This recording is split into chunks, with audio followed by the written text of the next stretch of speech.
Hai pemirsa semua, terima kasih sudah hadir di video kali ini. Kali ini saya punya topik perbincangan yang mungkin akan relate dengan kehidupan teman-teman sehari-hari terkait dengan bagaimana cara kita mensiasati atau pekerjaan-pekerjaan apa ataupun ide-ide apa yang akan mungkin bisa menghasilkan lebih banyak keuntungan dan keberlimpahan di tahun 2026. Tentunya ide-ide ini tidak hanya sekedar ramalan atau prediksi teman-teman, tapi ini adalah hal yang nyata yang akan terjadi, siap atau tidak. Jika teman-teman mengikuti saran saya, akan setidaknya 80-90% teman-teman bakal survive dan juga sukses di tahun ini, sehingga bisa meninggalkan hutang dan lebih banyak meninggalkan keberlimpahan. Nah, bagaimana caranya? Begini teman-teman. Tahun 2026 bukan tahun yang ramah teman-teman bagi mereka yang hidup tanpa perencanaan. Harga pangan bakal naik pesat teman-teman per bulan. Biaya pendidikan juga begitu. Kesehatan apalagi akan lebih menekan belakangan ini. Sementara gaji akan kebanyakan hanya bergerak 12 atau bahkan stagnan, ya tidak akan bergerak kemana-mana. Dan banyak akan ada keluarga kelas menengah Indonesia yang akan terjebak pada posisi yang serba salah.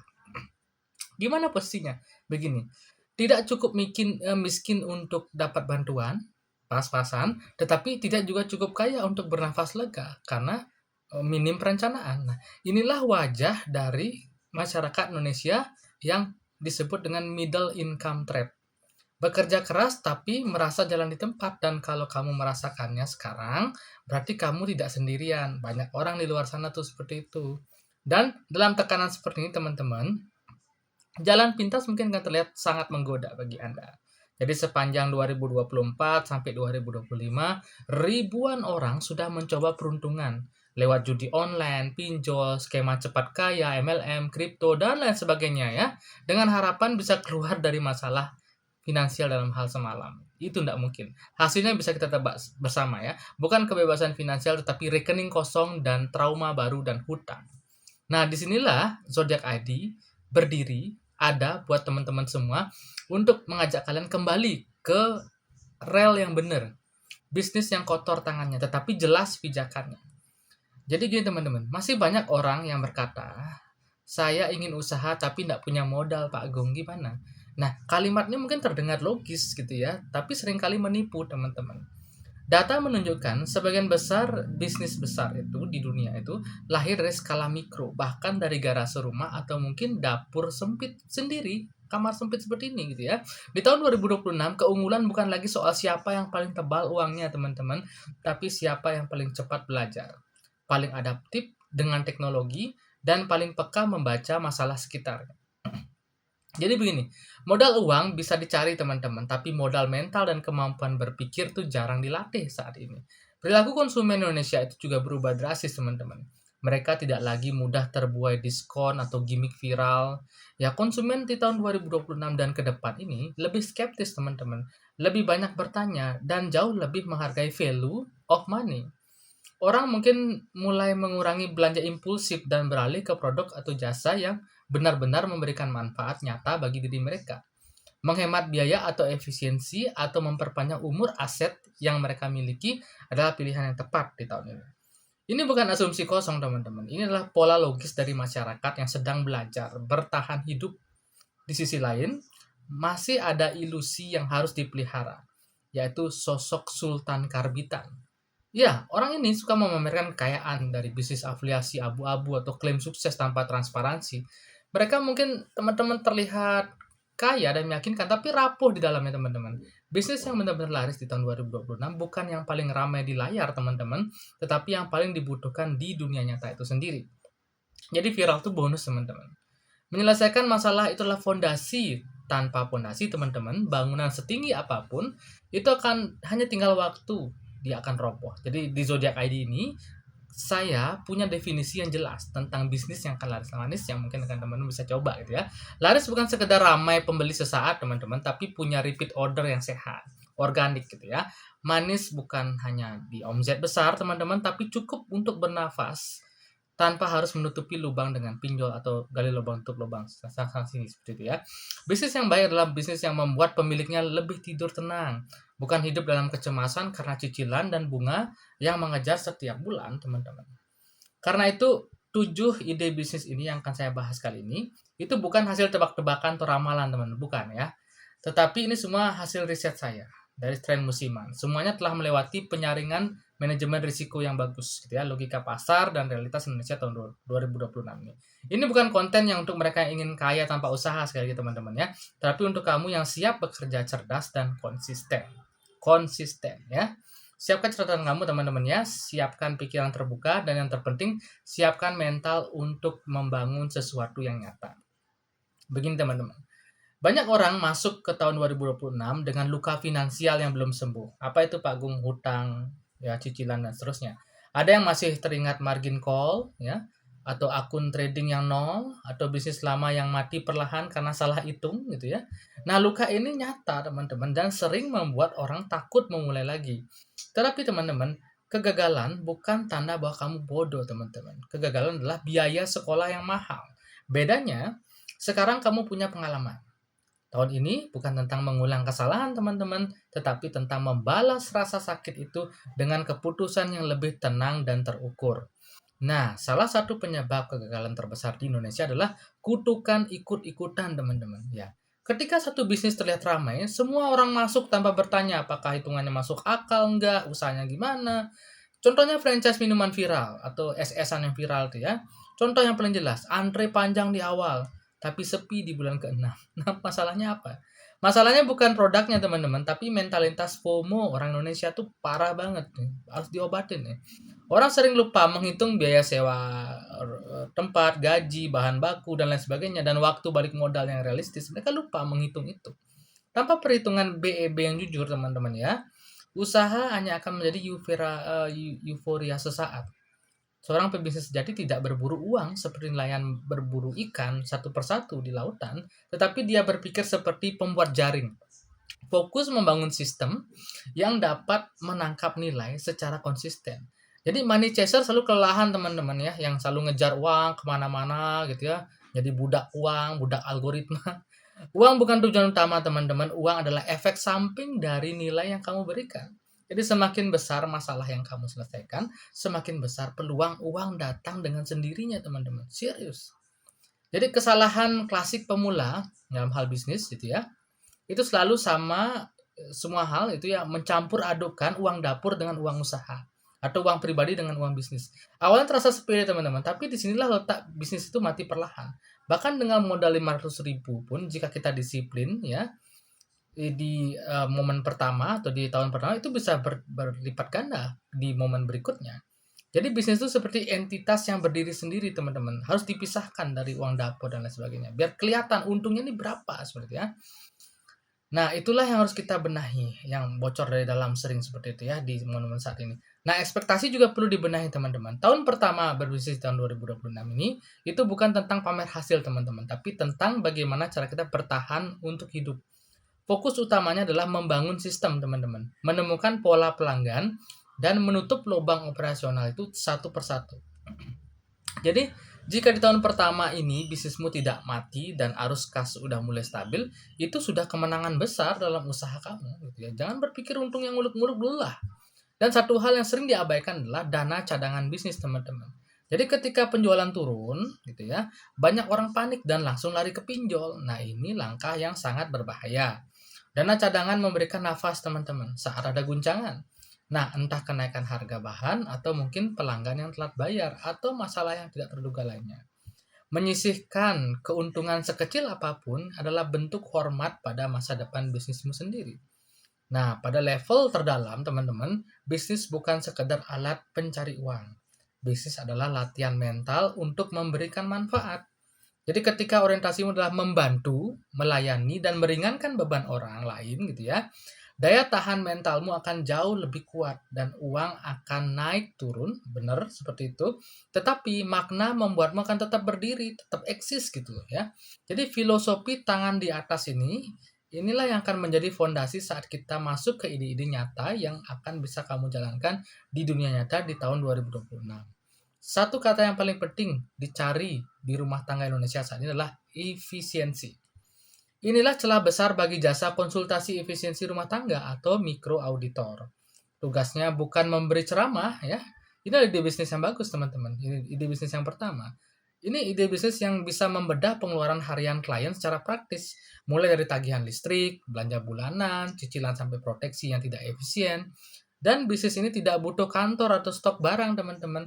Hanya butuh logika, empati, dan kemampuan menjelaskan solusi dengan bahasa yang sederhana karena kita berhadapan dengan mikroindustri atau rumah tangga. Nah, alasan jasa ini sangat laris dan bagus gitu ya ke depannya adalah sangat sederhana. Karena literasi keuangan Indonesia masih rendah, teman-teman. Sementara tekanan biaya hidup semakin tinggi. Banyak orang rela akan membayar 100.000 atau 200.000 per sesi konsultasi jika hasilnya mampu menghemat 1 juta atau mungkin lebih per bulannya. Dari sisi klien ini terasa seperti keputusannya cerdas. Dari sisi pelaku usaha ini adalah bisnis yang marginnya tinggi dengan biaya operasional yang nyaris nol, cuma ngandelin omongan sama skill. Selama solusi yang diberikan nyata dan bisa dipraktekkan, kepercayaan akan tumbuh dengan cepat. Nah, sedangkan untuk ide yang kedua adalah yang bergerak di ranah kesehatan, teman-teman. Ya, tapi bukan kesehatan yang generik, teman-teman. Ini lebih ke kesehatan catering. Catering sehat berbasis masalah atau healing food. Nah, healing food ini menjawab ledakan penyakit gaya hidup seperti diabetes, kolesterol tinggi gitu ya, teman-teman ya. Di tahun 2026, semakin banyak orang sadar bahwa obat saja tidak cukup buat sehat. Pola makan adalah kunci. Nah, bisnis ini bisa dimulai dari dapur rumah, teman-teman. Dengan sistem pre-order, menu terbatas, dan target pelanggan yang jelas, siapa-siapa aja, mereka yang ingin hidup lebih sehat dan lebih lama dengan kualitas hidup yang lebih baik akan memesan jasa seperti ini. Strategi pemasarannya untuk bisnis ini tidaklah asal jualan, teman-teman. Yang dijual bukan sekedar makanan, tetapi rasa juga diperhatikan. Empati marketing juga bisa menjadi kunci edukasi kandungan gizi bagi bisnis ini. Cerita pelanggan, testimoni, ya, perubahan kondisi yang jauh lebih kuat pada eh, menu-menu yang dimiliki seperti itu kan berpengaruh untuk bisnis dan usaha ini. Dan ini bisa diposting di media sosial dan akan menjadi portofolio yang bagus bagi usaha rumah tangga tersebut. Repeat order, teman-teman, inilah yang membuat bisnis catering makanan sehat ini kedepannya akan jauh lebih stabil dan akan menjadi jasa yang sifatnya musiman. Nah, ide yang ketiga adalah lahir dari kesenjangan digital yang sangat lebar. Jadi banyak UMKM sekarang, teman-teman, ya, yang lokal terutama tampil profesional di dunia online tuh pengen gitu mereka tuh. Cuman kemampuan dan keberanian kurang. Nah, agensi konten berbasis AI itu bisa menjadi jembatan, teman-teman.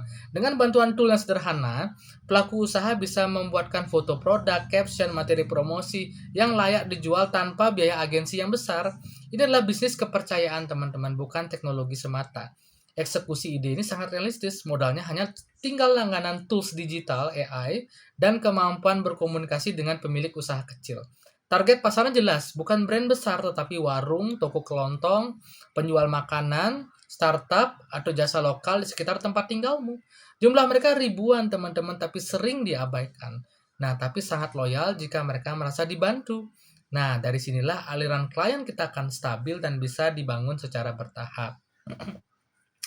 Jadi kalau ditarik secara benang merah, ketiga ide yang tadi sudah saya paparkan itu memiliki satu kesamaan yang kuat, yaitu tidak butuh gudang, tidak bergantung pada stok besar, dan tidak memakan modal awal yang menakutkan. Semuanya murah itu, asal mau belajar gitu ya. Fokusnya adalah menjual keahlian, perhatian, dan solusi atas masalah nyata yang semakin kompleks di tahun 2026. Nah, inilah tipe bisnis yang tumbuh, teman-teman, pelan tapi kuat dan paling tahan menghadapi perubahan ekonomi. Di tengah tekanan ekonomi 2026 ini dan ke depan 2027 dan seterusnya, pola pikir masyarakat satu persatu, teman-teman, mulai bergeser dari membeli baru menjadi merawat yang lama. Nah, inilah peluang ide bisnis yang keempat. Ide bisnis jasa restorasi, teman-teman, atau upcycling barang hobi. Sepatu kesayangan, tas favorit, atau perangkat elektronik yang lama yang memiliki nilai emosional yang tidak bisa digantikan oleh orang ini gitu ya. Nah, ketika orang ini menunda belanja yang besar, mereka justru rela membayar untuk menghidupkan kembali barang yang sudah menemani perjalanan hidup mereka. Nah, keunggulan utama dari jasa restorasi ini, teman-teman, terletak pada margin yang dijual bukan barang, tapi keahlian tangan dan rasa percaya.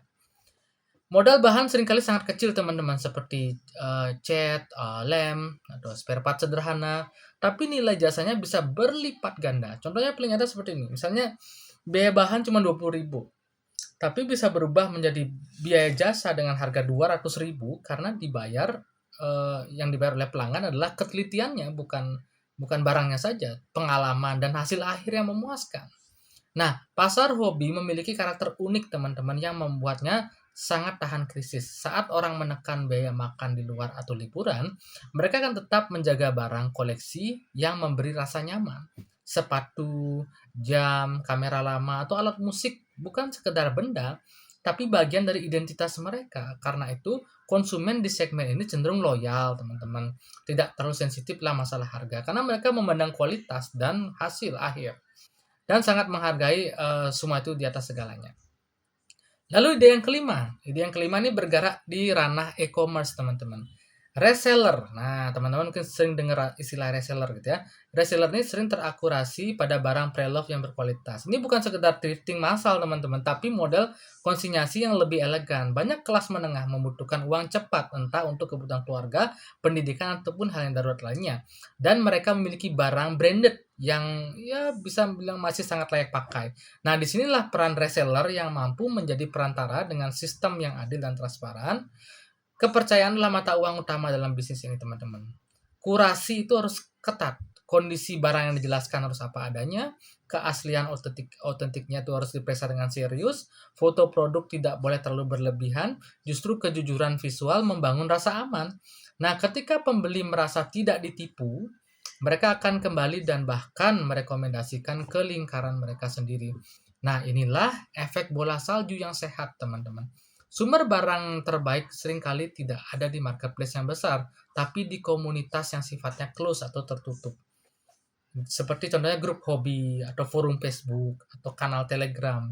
Itu bisa jadi ladang emas, teman-teman, bagi mereka yang mau membangun relasi.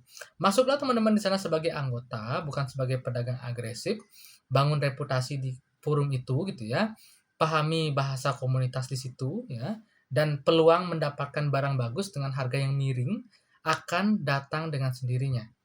Bisnis berbasis ekonomi sirkular seperti ini bukan tren sesaat, teman-teman.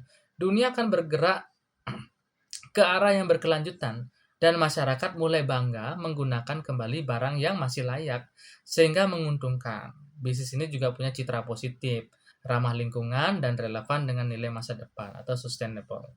Nah, di 2026, usaha yang selaras dengan zaman atau dengan arah zaman akan memiliki peluang bertahan jauh lebih lama, teman-teman, ketimbang random gitu ngikut-ngikutin orang aja gitu ya, nggak bisa. Di tahun 2026, nilai sebuah ijazah ya yang teman-teman pegang sekarang itu ya, mulai kalah pamor dibandingkan dengan skill langsung yang bisa dipakai untuk menghasilkan uang. Jadi inilah ruang besar bagi micro course. Ini ide bisnis yang keenam, micro course gitu ya, atau usaha pendidikan berbasis keterampilan praktis. Bukan teori panjang, tapi kemampuan spesifik yang bisa langsung diuangkan. Seperti contohnya skill memperbaiki AC, jualan live streaming, atau berternak dengan sistem yang sederhana. Orang tidak perlu mencari gelar untuk skill kayak gitu, teman-teman. Mereka cukup mencari solusi cepat untuk bertahan hidup. Dan keunggulan bisnis micro course ini terletak pada fokusnya. Tidak perlu kurikulum rumit atau sertifikat mewah. Jika kamu bisa mengajarkan satu keterampilan yang membantu orang saja menghasilkan uang dalam waktu 30 hari, nilainya akan lebih tinggi ketimbang ijazah yang nilainya 100 semua. Jadi di 2026 teman-teman, kecepatan dalam menjadi mata uang yang baru. Mereka akan bisa mempersingkat proses belajar orang lain, akan selalu dicari dan dihargai. Dan itu nggak main-main harganya teman. Ya. Validasi bisnis ini bisa dilakukan dengan sangat sederhana. Jika orang mulai bertanya, boleh tidak saya ikut belajar?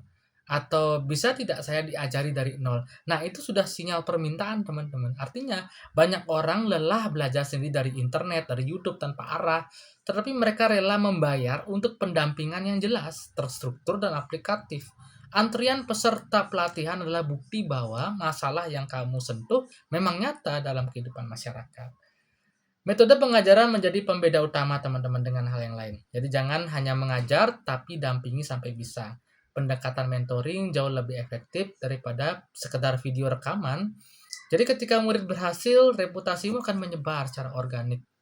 Ya, dan Zodiac ID selalu berpihak pada bisnis yang mencerdaskan orang lain karena dampaknya tidak hanya berhenti di satu transaksi, tetapi juga menular di banyak kehidupan. Seperti itu. Dan itulah teman-teman ya, kesekian ide yang mungkin akan menyasar kelompok yang sering terlupakan, namun sekali lagi kebutuhannya terus meningkat. Sekali lagi, layanan pendampingan dan juga logistik lansia, ini adalah ide bisnis yang ketujuh teman-teman ya. Ini juga bisnis yang cuan karena apa teman-teman? Sekali lagi, populasi lansia di Indonesia ini terus tumbuh. Sementara anak-anak mereka sibuk bekerja di kota, udah nggak ada lagi yang di sawah sibuk gitu ya, udah di kota semua. Banyak orang tua yang membutuhkan bantuan sederhana teman-teman. Seperti misalnya contohnya antar ke rumah sakit atau sekedar teman ngobrol atau teman belanja harian. Ini bukan layanan yang medis teman-teman, tapi layanan kemanusiaan. Modal utama bisnis ini adalah bukan alat yang canggih teman-teman, tapi empati dan kesabaran. Nah, lansia ini butuh ditemenin teman-teman, didengerin dan diperlakukan dengan hormat. Dari sisi anak, mereka butuh rasa aman. Karena itu, transparansi menjadi kunci. Laporan digital, foto kegiatan, komunikasi rutin, membuat jasa ini akan dihargai lebih mahal karena yang dijual adalah ketenangan pikiran keluarga. Jadi jika dirangkum teman-teman ya, ketujuh ide yang sudah saya bahas tadi, itu memiliki satu benang merah teman-teman yang sangat kuat. Semuanya bertumpu pada pelayanan dari manusia ke manusia. Jadi di era AI yang teknologi canggih kayak sekarang ini teman-teman, sentuhan manusia itu justru akan menjadi barang yang langka. Dan seperti semua yang langka, nilainya pasti akan terus naik. Mereka yang mau mengerjakan dengan hati dan tanggung jawab, pasti akan lebih berhasil. Jadi banyak bisnis gagal bukan karena idenya jelek teman-teman, tapi karena memulainya terlalu berat. Prinsip Line Startup itu akan menjadi semakin relevan di 2026. Jadi mulailah dari versi yang paling sederhana yang bisa dijual teman-teman. Jadi jangan sewa ruko yang mahal-mahal, jangan beli peralatan yang mahal-mahal, jangan sibuk membangun citra, fokus satu hal saja. Apakah orang benar-benar mau membayar solusi yang kamu tawarkan? Jika belum ada transaksi, itu artinya bisnis kamu belum jelas. Bisnis itu belum bisa disebut bisnis gitu ya. Oleh karena itu, teman-teman, kamu harus bisa punya batas rugi. Tentukan sejak awal berapa lama dan berapa besar modal yang siap kamu korbankan untuk menguji sebuah ide. Jika data menunjukkan tidak ada permintaan, maka berhenti atau pivot adalah keputusan yang cerdas, bukan kegagalan. Yang berbahaya justru eh, bukan rugi kecil teman-teman, tapi keras kepala yang mempertahankan sesuatu yang jelas tidak berjalan sama sekali. Itu yang bahaya. Jadi di sisi pemasaran teman-teman 2026 adalah era konten organik yang mulai bercerita gitu ya. Orang akan semakin kebal terhadap iklan-iklan yang keras ya, yang FOMO. Mereka akan lebih tertarik pada cerita nyata, proses dan pengalaman. Konten itu tidak harus viral teman-teman, tapi cukup relevan dengan masalah orang terdekat Anda. Algoritma platform semakin pintar teman-teman membaca interaksi sosial di kolom komentar ya dan seterusnya seperti itu. Jika ceritamu jujur dan konsisten, jangkauannya akan jauh datang lebih tepat sasaran. Dan satu pondasi yang tidak boleh ditawar lagi adalah pencatatan arus kas. Jadi omset besar tuh teman-teman sering menipu ego. Tapi yang menyelamatkan bisnis adalah keuntungan bersih. Oleh karena itu teman-teman catat setiap pemasukan dan pengeluaran sekecil apapun. Rumusnya sederhana teman-teman, pemasukan dikurangi biaya variabel, dikurangi biaya tetap, sisanya adalah keuntungan. Nah, tanpa ini teman-teman, kamu hanya sibuk bekerja tetapi tidak pernah tahu apakah bisnis itu benar-benar hidup apa enggak. Pada fase awal, teman-teman hindari beban gaji tetap. Bangun tim dengan sistem freelance atau bagi hasil. Bayar berdasarkan proyek dan bukan hanya janji. Cara ini akan menjaga biaya tetap rendah dan memberi kamu fleksibilitas saat permintaan naik dan turun. Nah, ketika arus kas sudah mulai stabil untuk usaha itu teman-teman gitu ya, dan pekerjaan mulai menumpuk, ordernya juga mulai banyak datang, barulah perekrutan permanen masuk akal.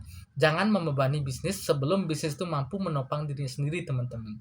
Satu peringatan keras yang perlu disampaikan adalah jauhi jebakan pinjol berkedok modal usaha. Banyak teman-teman bisnis kecil yang mati bukan karena sepi pelanggan teman-teman, tapi karena bunga yang mencekik. Silakan tanya teman-teman kalau punya saudara yang punya bisnis gitu ya. Jadi seharusnya bisnis itu tumbuh dengan tabungan pribadi atau keuntungan yang putar kembali bukan karena pinjol. Utang konsumtif hanya akan memindahkan stres pribadi ke stres operasional dan itu adalah kombinasi yang mematikan. Ekspansi bukan soal gengsi teman-teman atau merasa sudah sukses. Ekspansi itu hanya masuk akal ketika ada permintaan yang tidak mampu kamu layani dengan sistem yang sudah berjalan tanpa kehadiranmu setiap jam, baru ekspansi. Jika bisnis berhenti saat kamu tidak ada, berarti belum siap naik level tuh. Skala yang sangat sehat dibangun dari data, teman-teman, bukan dari emosi atau dari dorongan yang ingin terlihat besar. Bisnis pada akhirnya bukan sekedar soal menambah saldo rekening, teman-teman. Bisnis adalah soal kendaraan untuk merebut kembali kendali atas hidupmu sendiri. Kendali atas waktu, kendali atas pilihan, dan atas arah masa depan keluarga. Di dunia yang semakin tidak pasti kayak sekarang, teman-teman, gitu ya, bergantung sepenuhnya pada satu sumber penghasilan, itulah risiko yang sangat besar. Bisnis akan memberikan kamu ruang untuk bernafas, memberikan opsi, dan memberikan posisi tawar yang lebih adil dalam hidup. Mental korban adalah jebakan yang paling halus tapi paling merusak. Menyalahkan ekonomi, menyalahkan pemerintah, menyalahkan si A, si B, dan seterusnya, masa lalu, dan lain sebagainya, itu cuma toksik. Ya. Jadi tahun 2026 akan dimenangkan oleh mereka yang memilih tanggung jawab atas hidupnya sendiri. Bukan berarti situasi akan mudah, teman-teman. Saya tidak bilang semuanya akan mudah. Tapi mereka yang mau berpikir, bergerak, dan beradaptasi akan selalu menemukan celah di tengah kesulitan. Mengeluh tidak akan mengubah apapun, teman-teman. Bertindak mengubah segalanya. Oleh karena itu, saya sebagai admin Zodiac ID selalu ada di samping teman-teman untuk satu komitmen sederhana, namun tegas. Menyampaikan literasi yang jujur dan logis. Jadi saya tidak tertarik teman-teman menjual mimpi kosong atau skema cepat kaya yang rapuh gitu ya. Semua yang dibahas di sini, teman-teman, disaring dan ada manajemen risikonya. Akal sehatnya masuk dan realitas di lapangannya jelas, seperti itu ya. Jika sebuah ide tidak masuk akal secara logika, jadi saya tidak akan memolesnya dengan sedemikian rupa supaya terlihat menarik. Enggak, teman-teman. Kepercayaan dibangun dari konsistensi, bukan sensasi. Ada satu kelompok yang selalu bisa kita hormati gitu ya, bisa saya hormati, yaitu kelompok orang-orang yang selalu berjuang demi keluarga. Mereka yang membangun pagi dengan beban tanggung jawab, memikirkan anak, pasangan, atau orang tua, itu harus dijaga. Memulai bisnis sekecil apapun langkahnya hari ini, teman-teman, adalah bentuk cinta yang nyata. Bukan janji, bukan kata-kata manis, tapi tindakan yang pelan-pelan membangun masa depan yang lebih aman bagi orang-orang yang kamu sayangi. Oke, sekarang giliran kamu untuk berbicara, untuk berkomentar. Dari 7 ide bisnis yang sudah saya bahas tadi, mana yang paling terasa dekat dengan kondisi kamu saat ini? Atau mungkin bukan idenya yang menakutkan, tapi mungkin langkah pertamanya yang kadang sulit ya. Oleh karena itu, teman-teman, silakan berkomentar, silakan memberi tanggapan, tulis di kolom komentar, bukan untuk pamer, teman-teman ya, tapi untuk berdiskusi. Mungkin ketakutan yang dibagikan seringkali menjadi solusi bagi orang lain, teman-teman, yang membacanya diam-diam gitu ya. Oleh karena itu, teman-teman, perjalanan membangun bisnis bukan soal lomba cepat, tapi perjalanan yang panjang yang menguji konsistensi dan karakter kamu sendiri. Akan ada hari di mana semua hasil terasa lambat. Ada saat keputusan terasa akan berat, dan ada momen di mana ingin menyerah. Di titik-titik itulah fondasi mental kamu bakal diuji. Mereka yang bertahan bukan yang paling pintar, teman-teman, tapi yang paling sabar dan mau terus belajar dari kenyataan. Sebagai penutup, teman-teman, ingat satu hal penting.